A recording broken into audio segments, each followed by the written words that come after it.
Well, hi, I'm Ollie. I use they, them, and he pronouns. I am a mechanical engineer. I specifically work in the manufacturing field.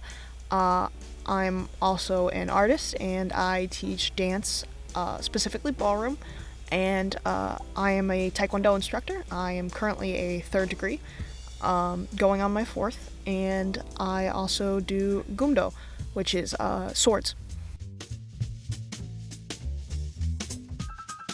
My favorite thing about me is that I am a really creative person. I love making things. I love drawing. I love painting. I love sculpting, all that kind of stuff. I'll do woodworking and anything I can get my hands on, I will do, and I will power through it. I am determined.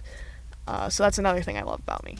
I'm determined, but I just really love how creative I am. A little bit of a mouthful, but I am a bi, ace, genderqueer, or non-binary, or trans person, whatever you want to call it. But that's a lot, so I just typically say that I'm queer. And how has that impacted my life? At the beginning, it definitely made it more difficult because of just how society treats queer people.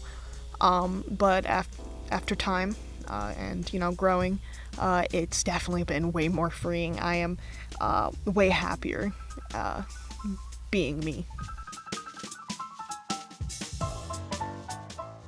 So Pride to me is a celebration of us, of being yourself, despite everything that is going up against you, of all the hate and just horrible things. You are still you are still queer, you're still here, and you deserve to be happy and proud and find your family and your friends and love if you want it.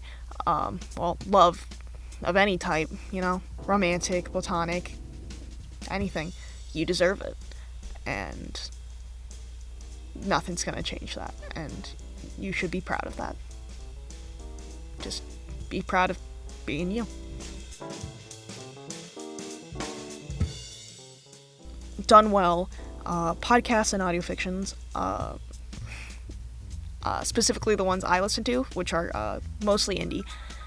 They're made by queer people for queer people, or they're more down to earth, so you can tell that these characters are being written with authenticity, and it shows. Like, they know how it goes down. They know the relationships, the friendships, the romance, the family. They know how those relationships work, and it doesn't feel fake.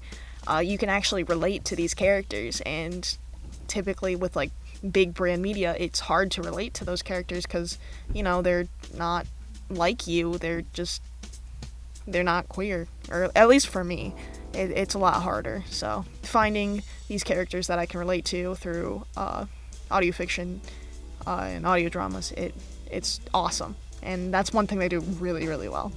The one thing I want to see done differently, easy, casting calls. This is more of the back end of audio dramas and podcasting, but as a trans person, you get into casting calls, and you open them up and you read these descriptions of characters, and they have the pronouns, which is awesome, but then you get down and they're like, the voice profile, masculine or feminine or androgynous. That tells me nothing, and it means nothing, because voices don't have, there's no such thing as like a masculine or feminine or androgynous voice. Those don't exist. So it's enforcing this gender stereotype onto voices which don't have gender.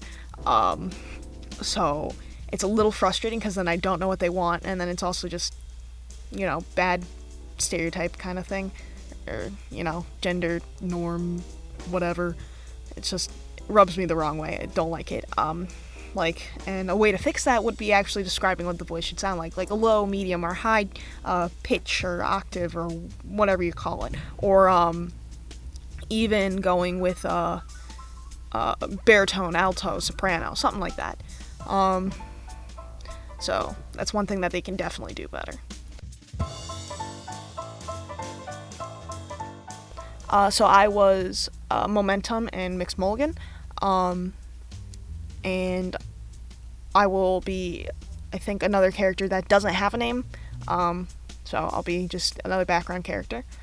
So that's it. Honestly, they didn't really. So next question. Yes. Harper and Mal.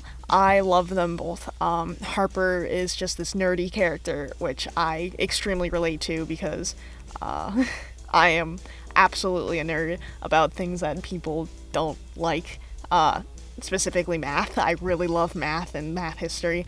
And then I also really love Mal because it's just, I love that type of character that's so, grumpy.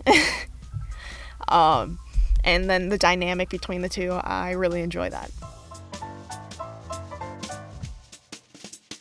I would pick Tony, and I would give him time manipulation because he does a lot and he needs more time. You're gonna love it. It's a phenomenal show. The acting is top tier, writing amazing. The cast, everyone is so nice and they're wonderful at what they do. So yeah, it's gonna be one hell of a show, and everyone, you're gonna love it. So, bye.